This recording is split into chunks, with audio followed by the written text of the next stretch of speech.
You're live. Cool, great.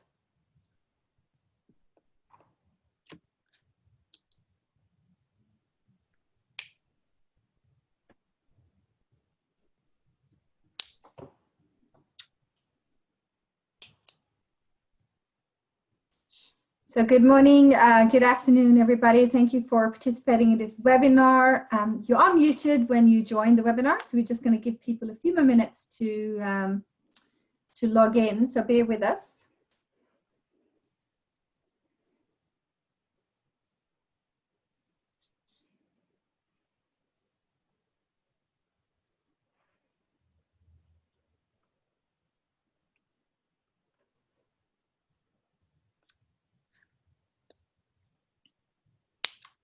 I'm going to say it again. Good morning, good afternoon, everybody who's joining in for this webinar, COVID era and beyond.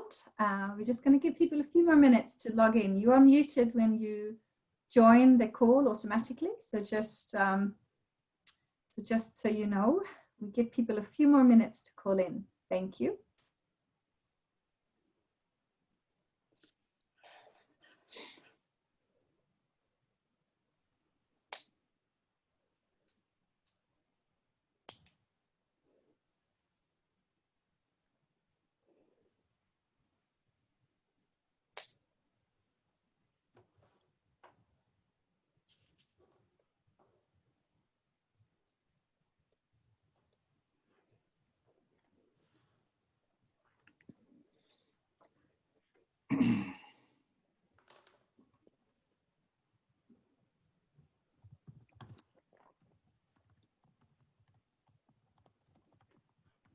Good morning, good afternoon all. Welcome to this webinar on COVID era and beyond. We still, I think we are heading to the participants, the number of participants that registered for this session. There are people calling in from all over the world. That's great to see. We'll give people one more minute and then we'll kick it off. So you should note that you're muted when you call in. You are more than welcome to type anything you want on the chat, exactly. So add questions that you may have on the panel into the Q&A part. We will then either take it in during the webinar or there's also Q&A in the end.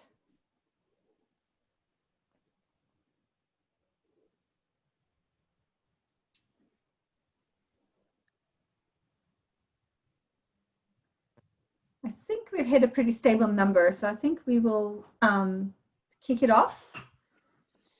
So again, good morning, good afternoon, everybody, depending which parts of the world you are calling in from.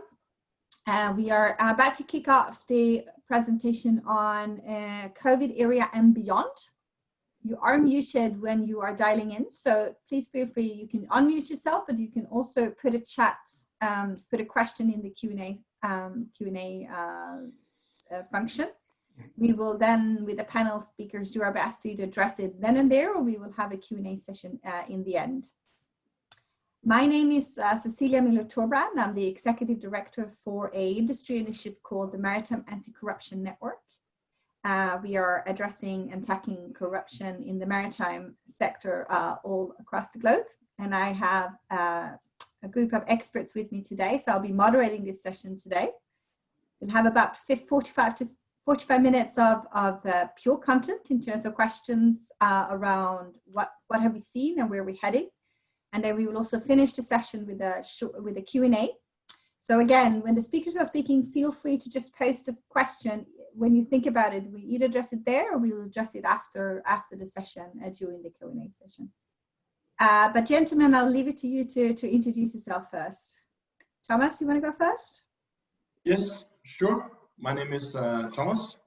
I'm commercial director in Tschudi, logistic.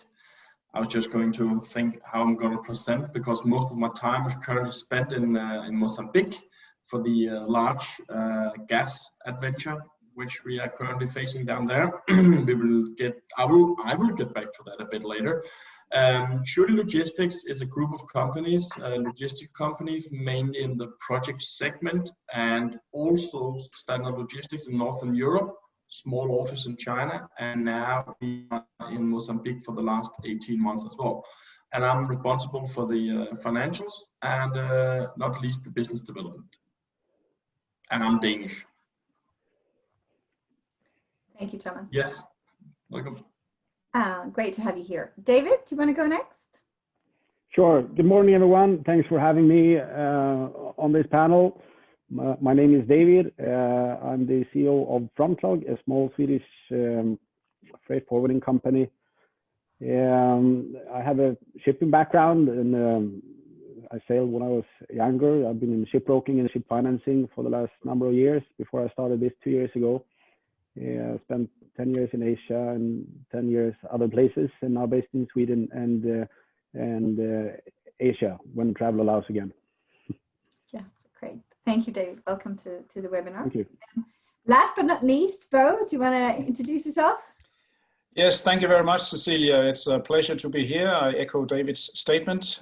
Brief background on myself. I started in shipping many kilos ago, as my wife says, about 40 years ago in 1980. And first I worked for Liner Shipping, a company called Ben Line. They used to have a container line to Asia, but not anymore. They still exist as agency though. Then I worked for the Chinese, mainly Sinotrans and Costco for about 11 years, the agency based in Asia and also in Scandinavia. And after I left the company called Penta Shipping and Costco, I then started together with a colleague of mine, a company called Martin Bencher Group, which was and still is a project freight forwarding company. And I sold up in 2012 to become a journalist. My father never wanted me to be a journalist, so he got me into shipping, but now I'm old enough to take my own decisions. So 2 years ago, I started an online newsletter called Project Cargo Weekly, where I portray, invite, and publish about anyone who has a contribution to make to shipping. Too much of the media is boring, and I want to make a difference. So that's me. I'm Danish, based in Stockholm, Sweden, and that's my background. Thank you. Thank you, Bo. Great. Glad to have you here. So for the participants for this webinar, so the title of the webinar, Project Forwarding in a COVID Era and Beyond. So just to provide a bit of introduction to that before we use the expertise from the panel. As many of you know, we have over 30 participants for this webinar. That's great to see. The COVID pandemic has companies facing financial stress and operational challenges. And given these challenges, companies this year have been forced to overshift and stretch different resources and how they normally would manage both staff and projects. Especially as many of you, I'm sure, know, small business are among one of the hardest hit in the corona pandemic, and that continues to cause economic uncertainty globally. So on that introduction, we will address and discuss reflection of 2020. You know, this was the year that did not turn out as expected, to say the least, for many of us. But also thinking one step ahead. What do we see? We are getting close to end of the year, or 75% of it. So what do we see beyond? And then I think it was important for us when we not only to highlight the negatives and also to think about what can we learn, what can business learn from the crisis we've seen this year. So I will actually start with a reflection of 2020 that, as we said, this did not turn out as expected. I, who work in the compliance and anti-corruption field, was really the 2020 was the year of change. We have 10 years to go before companies were supposed to reach the SDGs, the Sustainable Development Goals. So this was the 10-year mark of something positive, and instead it took a very different turn, and we had to fight challenges which no one had in modern time had fought before. So starting with maybe what's on most people's minds around the financial stress here. Companies are forced to cut staff, deprioritize projects. David and Thomas, can you just give a reflection on the business implications for COVID for the transport sector more broadly? I'll start with Thomas. I'll start with David this time, and then Thomas can be next. David? Sure, thanks. Yeah, I mean, look, as this hit us all, we got into obviously a complete stress of how to deal with things and things slowing down in general. For us, though, it turned out to not be as bad. After all, it took about a month until we were back at, let's say, a normal activity level again, fortunately enough. So for us, we have not cut any staff, quite the opposite, actually. So it's been more on a practical level of how to deal with this, with the big liner companies cutting sailings and the equipment imbalance, mainly in Europe and things like that has affected us. But overall, it's been we've been quite fortunate, I would say. David, what about Thomas? Sorry, reflections on your end. We will look in December and January. We're looking into one of the best years to come for Tschudi Logistic Group for a long period of time, and we were hit quite hard in the month of March, especially, as for same reasons as David mentioned, due to the lack of equipment. But it picked up more or less immediately by mid-April. As I said, we are involved in the projects, and the projects they go on, they have been planned for a long period of time, and they are still in our pipeline. So we're still quite busy actually executing projects. We will talk about future later, but currently we are busy. We have a small art business on the side, which is importing wine to Norway, and without laughing, we are importing all the wine for the monopolies in Norway from Europe, and that had been a high volume, very high volume for this COVID period. I think it's been all over Europe that the consumption of actually alcohol have been quite high, and which have been to our benefit that we have been collecting, and we have been able to face the challenges with collecting that in South Europe, despite of the COVID. So actually, all in all, same as David says, we are actually doing quite good still, despite of the COVID. But let's discuss the future later. Yeah, you want to comment a bit about the market more broadly, like what you've seen beyond peers and other stakeholders you deal with in the market. Have you seen any ups and downs there that you would like to reflect on? Yeah, and that's actually because that's bringing me a bit back to what we have seen also for the large gas projects in Mozambique, is that everything is put on a hold to some extent. Some of our other customers in the project cargo segment have been missing small bits and pieces that might have to come in from China, or you don't know, to complete this whole project. So we have been facing a period of 3 to 4 months of delaying some projects, and that same period have been quite inactive in regards to sale from our customers. So I do fear that pushing that 3 to 5, 6, maybe 8 month period into 2021 will end up in a quite hard time for us as forwarders in the months to come. David, you have... No, sorry, go ahead. David, do you have any similar reflections there on more broadly on the markets? Yeah, very similar. In fact, just goods and cargo being stuck here and there in various ports, and if it's not stuck, it's because we are not able to get equipment to get it from A to B. So small little things that turn into obviously larger situations for our clients. So it has cost us to, or rather it's forced us to be better at planning, and longer lead times and costs have come up.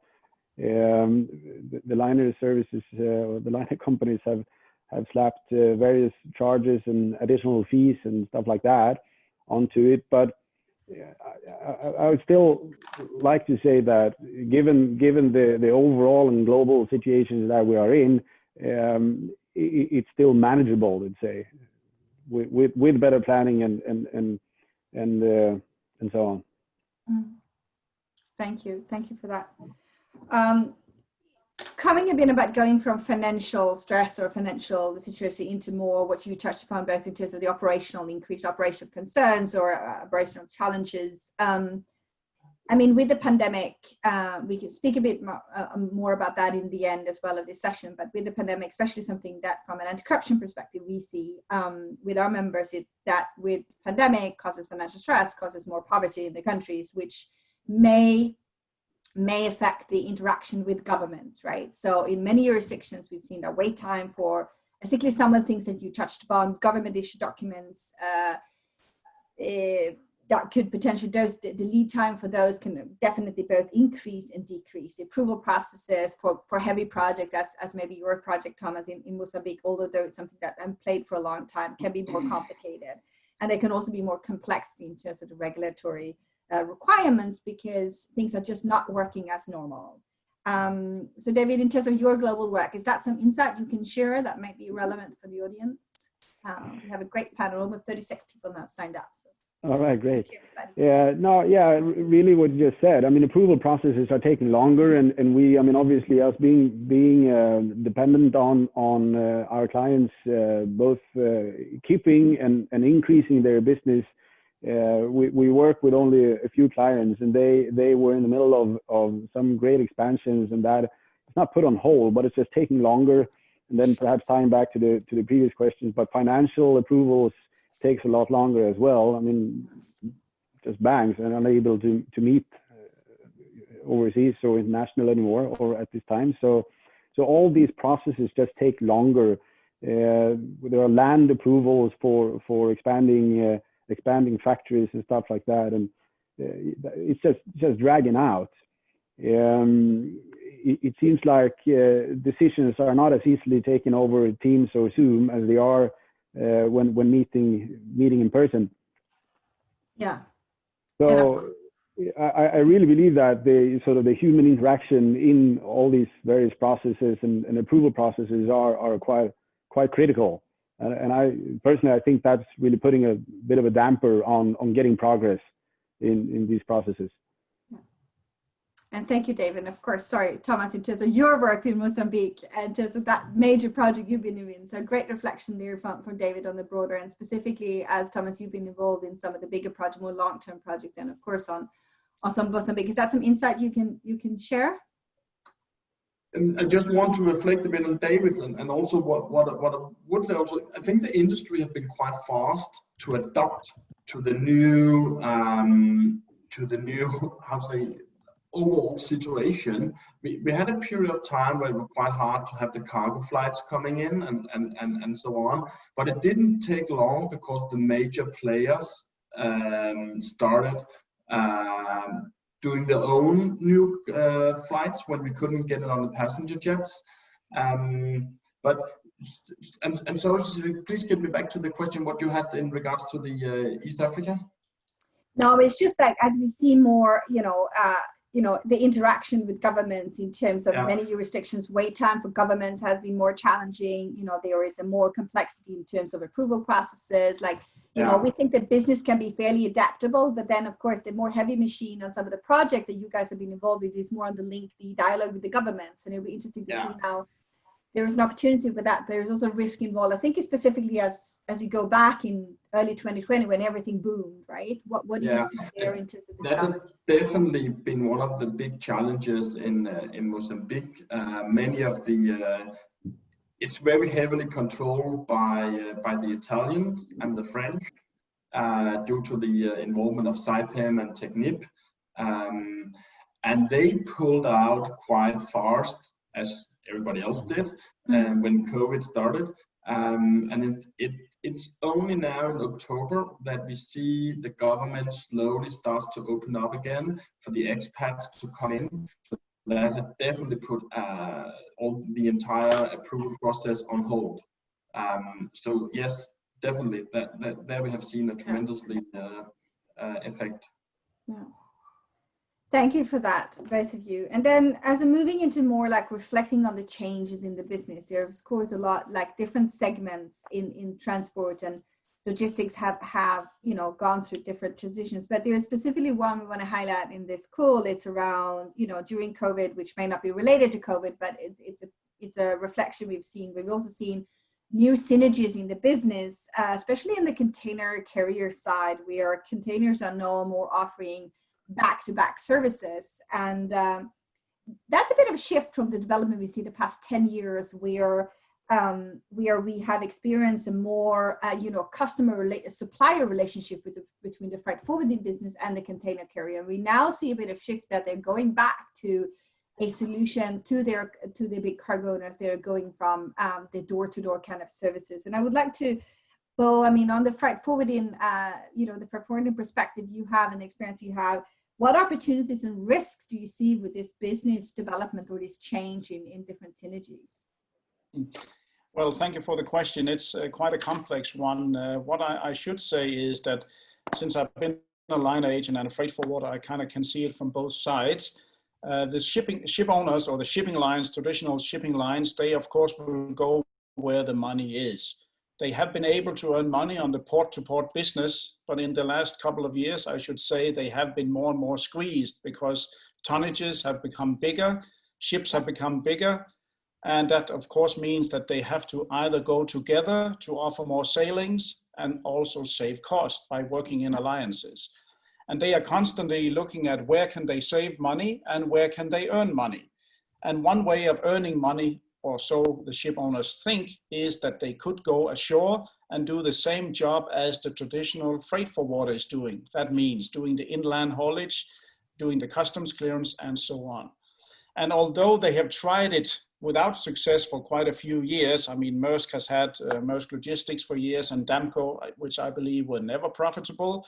CMA has just bought Seva Logistics. They want to make that profitable. It was also a big hole in the ocean. Now they are trying, at least as far as I can see, to offer door-to-door. That means they will at some point cut out the traditional forwarders, certainly on normal, let's say, box business. Not so much perhaps in project cargo business, because you still need to think out of the box, so to speak. I think it's different from which ship owner you're talking to. If you talk about the very big ones, the first 3 big ones of the major 4, I would say they definitely have their own forwarding departments. They want to go ashore. Let's see if they succeed. Then you also have ship owner Hapag-Lloyd, where the major owner is Kühner Nagel, and they are a forwarder. So we have not heard that they are going to go ashore. But there's no forward together. We are breaking up there a bit, Bo, so maybe you better repeat that final note. The jury is out on this, but with the recent abolishment of Damco and Maersk Logistics, so as the need and offering door-to-door. And I believe us forwarders, or the forwarders who are involved in normal box business, may be out of a job soon, unless. So there will be more focus on forwarders offering project cargo, because it's not so easy to copy. Okay, so you see both, but yeah, there was a lot on the risk side. You see any opportunities with this development? Opportunities, of course.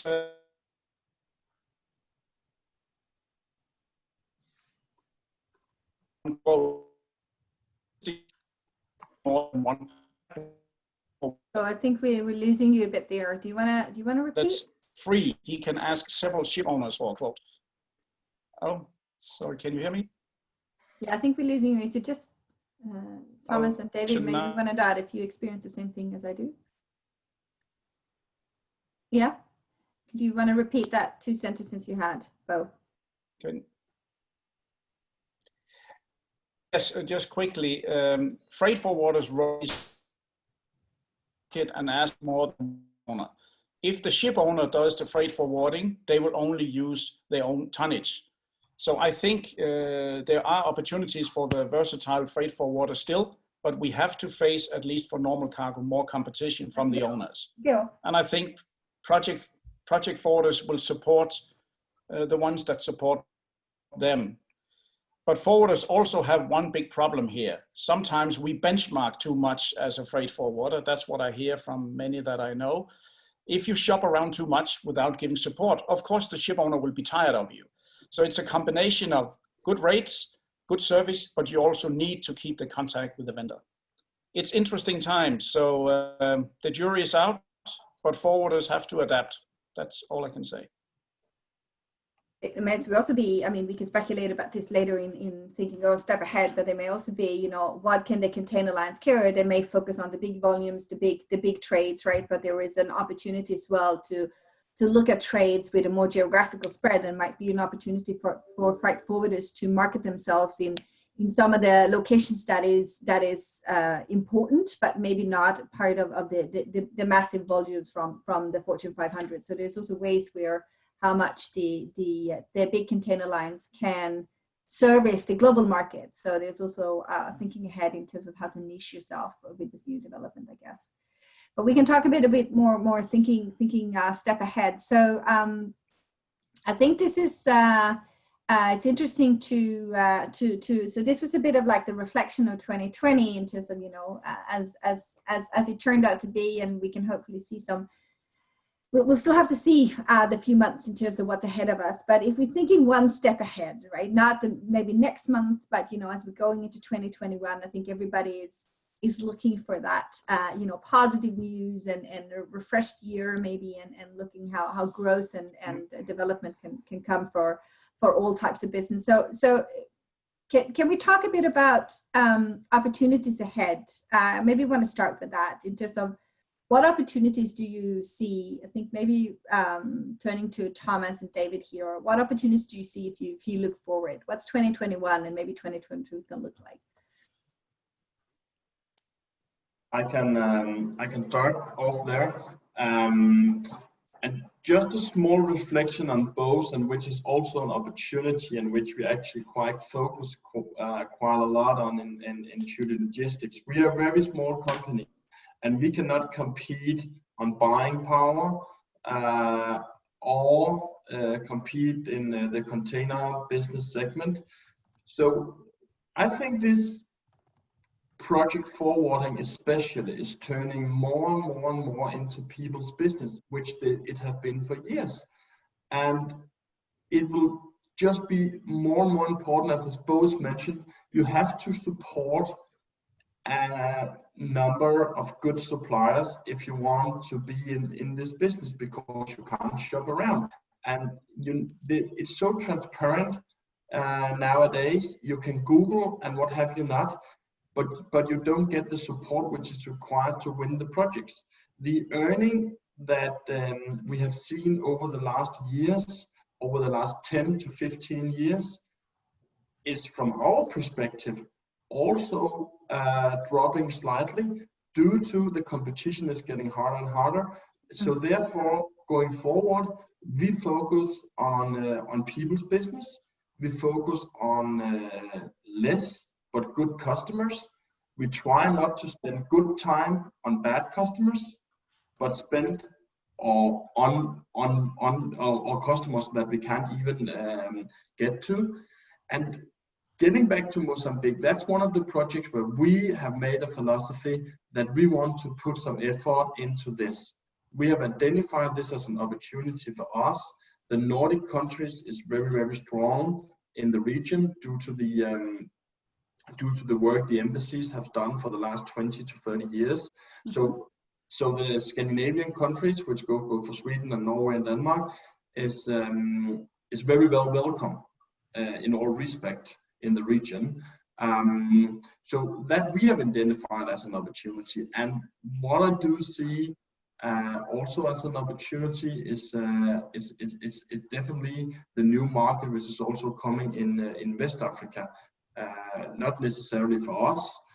We have our hands full where we are, but for other players which is participating here, I would definitely look that direction. I know there's a lot of strong companies already there, but as I used to say, we are so small, so we don't need that much business to make a profitable presentation out of it.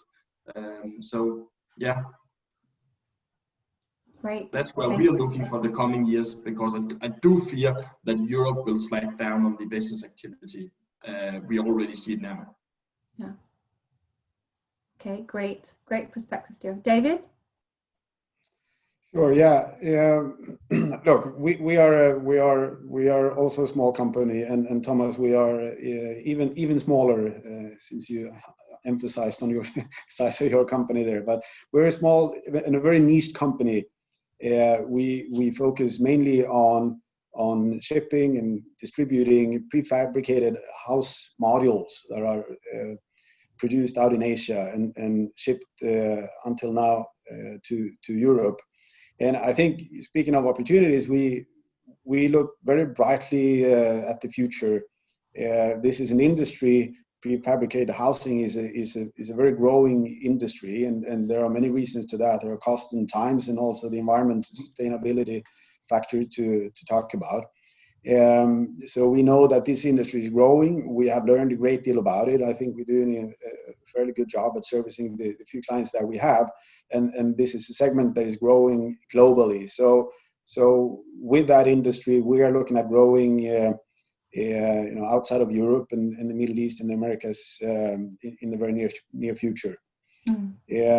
Perhaps just a quick comment on what both Bo and Thomas was commenting on about the changes of the industry. We get knocks on the doors, even though we're a small company. We get knocks on the doors from the big liner companies, and they want to do project cargo activities such as ours, and we've tried out that, and cost-wise, it's similar, but to us, it has not been a great success.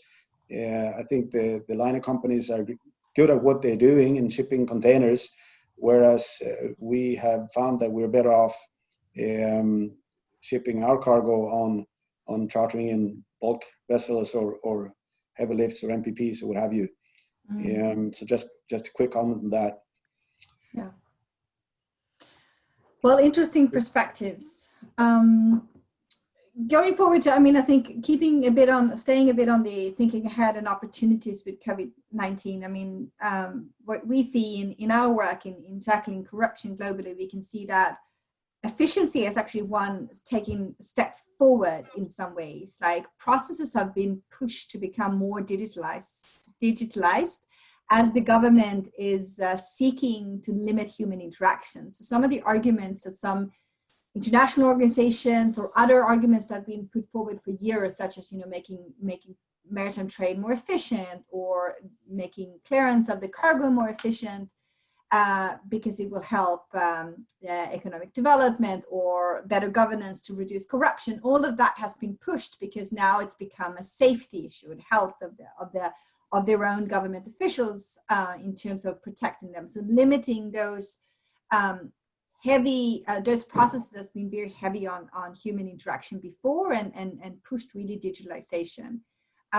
So that's one positive side. But on the other side, some of the things we touched upon is that we see poverty in many countries. There are lockdown still going on. We may not have seen the full consequences of COVID-19.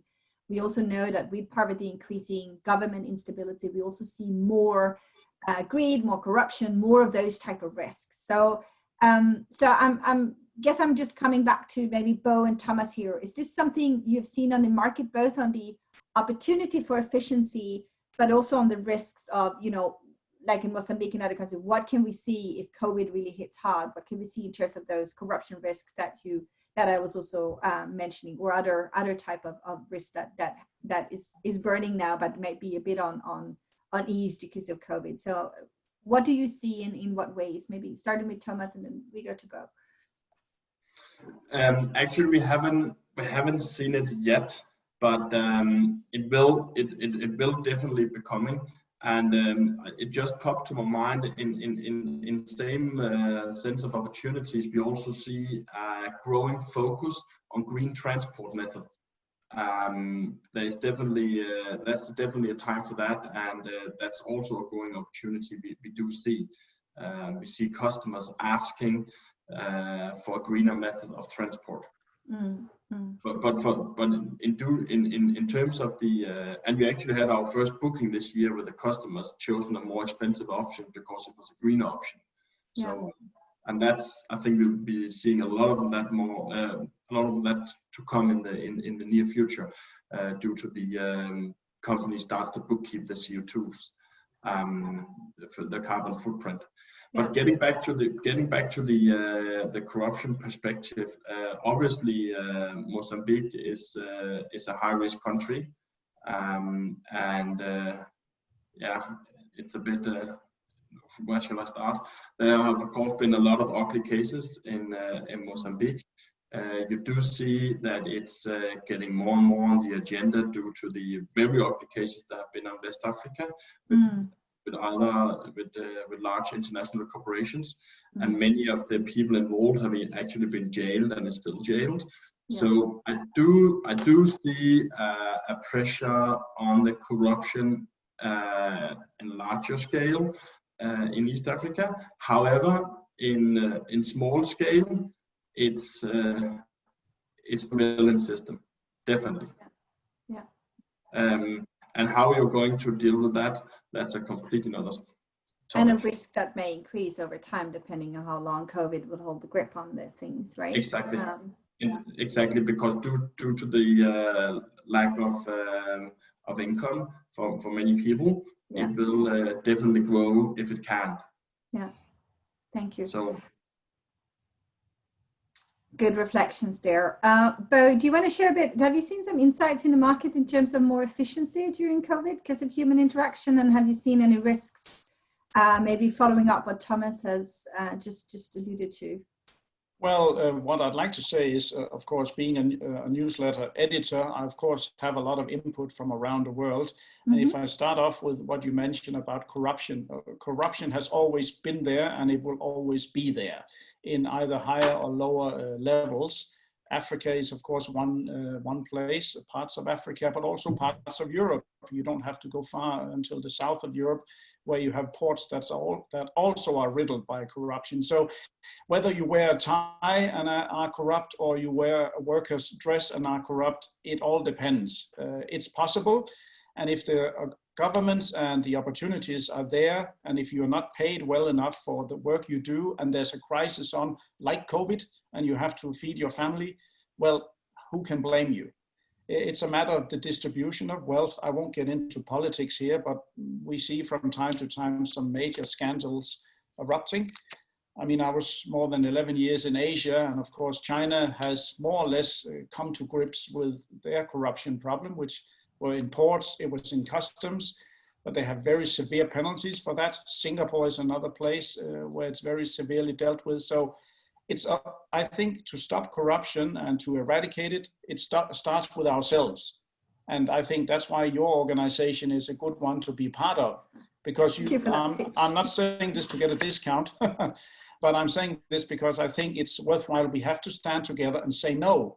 But it also means that a freight forwarder who's being told you can have this, but 5% to me at a certain account, say no. But then there'll be another freight forwarder who says, okay, let's take it.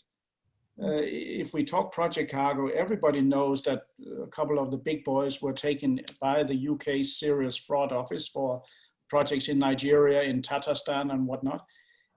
We have to start with ourselves. The first step comes from here. COVID will, of course, exacerbate the problem, but not more than it already was. It's up to us to be informative and say no, starting with the ship owner, ourselves, the shippers, and so on. That's my point on this. And on leaving that subject with a positive note, I can also say that we have seen that a lot of governments, because of they want to avoid interaction, has actually boosted some of the electronic processes. And I think it's up to everybody what process to look at that and really use that opportunity when it's given, because I think if we can learn from some of the processes that we've done electronically and keep that, we also have maybe an efficiency boost once we get out of COVID, so we don't avoid that things get back to normal just because they can. I think that's another perspective. Yes. But I want to thank you both. Thank you, the three of you, for providing excellent views on where we are and where we are heading. But I just would like to just round up a bit in terms of the the World Health Director, WHO Director, one of their, or General Deputy Secretary General said, like in a few months back, that business who can adopt to this new way of operating and for the next 2 to 3 years, like looking at long-term solutions, are the ones that will survive. This is something we'll have to live with. How can we take the learnings into something useful and adapt our business modules to kind of adapt to the new norm? I think this is a wise recommendation from someone who doesn't see it from a business perspective, but who sees it from where the world may be for some time now. And with that, I would just like, what has business learned from 2020? If you will all give your insight to that process, I think that's a good, to just leave the floor to give you 2 minutes each to just reflect on that. Then after that, we will go into a bit of Q&A. But Bo, do you want to start? Oh, what have we learned from 2020? Or should we learn, or could we have learned, right? Or have we learned? That's a good question. I would like to say, as the panel has said before, that we were looking at January, February, everybody was on the go. USA was humming along, and suddenly COVID strikes and everything comes to a standstill. China is now back again. I think that it will get back to normal. Once we get a vaccine, I think there'll be an explosion of pent-up demand for not only traveling and whatnot, but let's hope, who knows if this is going to be the new normal. So I think many companies are making contingency plans. They might not hire back the people that they have shredded in these times. That's another thing. But out of a crisis, we may also learn to become more efficient. So what have we learned from this? We have to be efficient, and we have learned that we don't necessarily have to meet face to face, but that will then influence the entertainment, the leisure industry big time. So at least for us in shipping, I think we have been pretty fortunate. Thank God I'm not running a hotel waiting for guests. So I think we've learned to be more efficient, and hopefully there's a vaccine soon that works. That's it. Thank you, Bo. David, do you want to hear your reflections on what can we learn, should we learn? Well, look, I guess we all got equally or hugely taken by surprise by what's going on right now, right? And for us, again, referring to the size of our business and the number of clients we have, we really learned that I guess we need more legs to stand on. Again, we are serving an industry, the construction industry, which is really prospering, and even though we are serving a prospering industry, you get hugely affected by something you have no control of, which was a complete shock, obviously. But again, then it turned out to be not as bad after all. So yeah, we learned that we need to spread our wings. And now again, it turned to the better pretty soon. So we'll see how successful we'll be at that.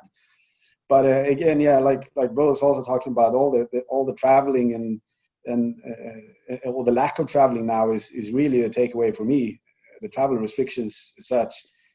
I think that I'm still having a hard time getting used to being introduced to people over Teams and Zoom and it's called a lot of different things. But that's just something you have to deal with. I think one really challenging part is that all the traveling, I used to travel constantly, and all the meetings that you go to, you get introduced to someone else, and you lose out on that. So it's a lot more difficult now and challenging to get all those little bits and pieces and senses when you don't meet people in person. But yeah, again, what can we do about it? We are as an example now going to start shipping our modules down in Europe and need to use the inland waterways, which we haven't done before. So if you can't go and see it, and how are you going to go about it, right? So all those little things that we just hopefully, I will second what Bo said. Hopefully there is a vaccine out very soon, so we can get back to normal again. Thank you, David. Thomas? Yeah, fully follow those two gentlemen, Bo and David. It's completely down our drain. What I would say that everybody around in the media talk around that traveling will change and what have you not. I do think, and also referring to what I said earlier on, I do think, and that's what I have learned, that the personal relation and meeting up and that lunch or that chat in the corridor or just walking the corridor, getting introduced, as David said, to somebody which you never met before, which is of course Bo is an expert at, then that's you can't put a value on that. So I'm pretty sure that especially our business, the shipping, forwarding, logistics, will get back to normal in regards to traveling, and that's actually it. Just whatever I learned it, I'm at least reminded how important it is to get together. What I have learned at least is that it reminded me a bit of the 2008, 2009 when the crisis hit, and we should always remember that it can happen again, and we should not be too comfortable in the situation where we are. We should always keep it a bit in mind and a bit of money in the bank, because you never know what is going to happen tomorrow. So that might be my takeaway here for you, New Year's Eve. So. Thank you. I would now, so thank you, gentlemen, for those, reflections, and we have a few questions in the chat, so let's take those. And one of them was like, the larger container lines buying forwarders was more for economics of scale, efficiency outside of the breakbulk cargo. Is the panel seeing now these same carrier forwarder businesses going after project business? Maybe that's a question for maybe Bo? Yes, we've seen some examples of that already, and I know for a fact that guys like Seva and also at some point recently have quoted 4 project cargos doing the whole door-to-door. So it is coming. Let's see how successful. It's all boils down to how successful they are. But it also, one of the reasons for this could also be that the shippers have changed. Shippers are also changing the way they now, instead of asking 3 forwarders, they will ask 10. And the only thing that happened is that the market gets saturated with the same inquiries. And they're always, that means we are running after the same piece of cake, kind of.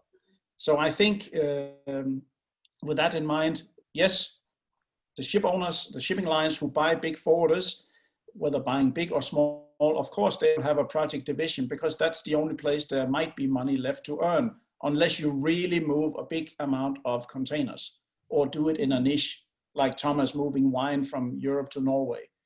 Their thirst is unquenchable up there anyway. So yes, I believe that they have started already. Small scale maybe, but it's just the beginning. So forwarders have to watch out. And if I quickly may add, the ship owners have one advantage: cash flow. Because they have ships, sometimes of project forwarder, he may lose a shipment because he cannot finance 19 days of credit. So are we competing on the freight, or are we competing as a bank? That's another thing. There are many parameters to compete within, and there the big ones have an advantage, not because they are cleverer. Thank you. But also so far we've seen the massive multinationals taking this role. Like, we haven't seen a development where we see small, medium-sized companies, even in the container line side, doing the door-to-door service. We've seen the multinationals taking, so they will of course take a big chunk of the market. But I mean, there's still, we haven't seen this as a broad development for the container segment. No, I think it's coming, but of course the pendulum may swing back. I mean, when customers get tired of getting voicemail or cannot even speak to someone because it's also, let's say, computerized and you can't speak to a person, they will move their business. So let's hope that big is not always beautiful. That's what I hope for. Or we have Amazon soon buying ships. That could be another way. Thomas, yes. you had some comments to this, or was it? Yeah, I would just like to mention that I'm actually not that worried. Seeing the material we get from many of our customers, I don't hope any of them is online here, but the material we do get for quoting, it's so time consuming to analyze in order to quote the right price. And it has been the same for years, and even also big companies, but of course the smaller they get, the more complex it can be. So I'm not that worried for the big container lines, and I do also see an opportunity for especially us, the smaller forwarders. I read an article the other day in the Journal of Commerce, which is of course American. However, we see many of the American companies pulling out of the market right now, the major forwarders, due to the drop in the oil price we see earlier this year. So many of the large oil projects have been put on hold. So we actually see that many of the EPCs have canceled their contract, which means that the big forwarders, which work with the EPC, might pull out a bit of the project business. So I do see an opportunity here, and to get back to the question, I'm not that worried, to be honest, for not in the project cargo segment. I would be if my daily bread and butter was standard containers from A to Z. Yeah. Thank you. I have a question here from as well. Upstream oil and gas was one of the largest, if not the largest, global project sector. Do the panelists have any insight as to when oil majors may consider new exploration production or not? Maybe that's the panelists and to the attendees. I don't know if there's something you want to reflect on, gentlemen. Depends on the oil price. Yeah, probably a good idea. Yeah. Yeah, I only know that that we see again some drilling activity in East Africa, but that is, from our point of view, that is far to go. Yeah, unfortunately. I think there'll be some time. Yeah, it may also relate to the new business strategies that many of the oil majors are doing. Is oil the new? Is that the future? Are their business strategy going overall? That's also an opportunity we haven't, I think, fully explored or seen yet. And everybody's waiting to see what the next move will be there, right? Do we have any more questions from the participants? If not, or while waiting, perhaps I could just add something to the previous question there. As I touched upon earlier, we tried to ship our cargoes, project cargo, on the big container line vessels, and it was, for what we do at least, it was not very successful. We do receive a few hundred of these house modules to a port, and then it's distributed on the Swedish roads, on the clock,